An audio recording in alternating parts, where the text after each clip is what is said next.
Well, it's really such a ridiculous sentence. You think about it and you're saying, it's no way possible. My release date's 2056. I won't even be alive. So you're thinking, that can't be right. Derek Twyman was originally sentenced to 160 years for a string of non-violent break-and-enters when he was in his early 20s. Lisa Shing takes us through how he managed to serve just 30 years behind bars. Sure. How you doing?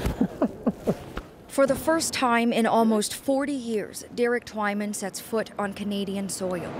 We came through and she said, welcome home. That was nice. Haven't heard that in a while. No, I've been trying to get here for a while.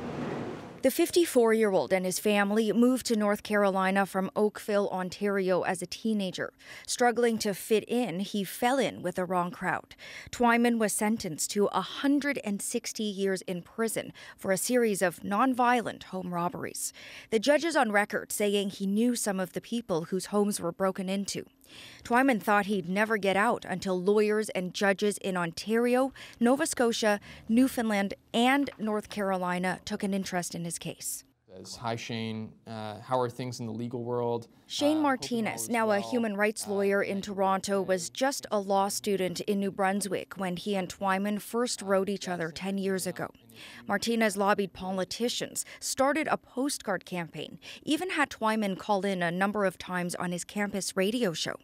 To think that for a completely nonviolent property-related offense, that someone could die in prison, that was the biggest thing. It was the work of a local lawyer in North Carolina, though, who put in the final push. He called the judge who sentenced Twyman all those years ago, who had a change of heart.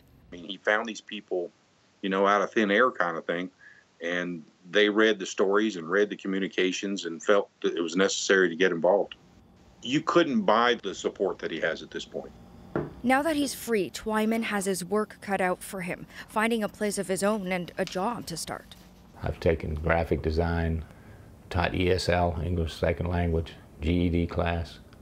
I was the assistant editor of a newsletter at one of the prisons, teacher's aide in the sewing plant where they made the clothes for the prison. It's that people are going to look and say, oh, this guy's been in prison for 30 years. We don't want him. Not over this guy that just got out of college. It's just I need a starting point.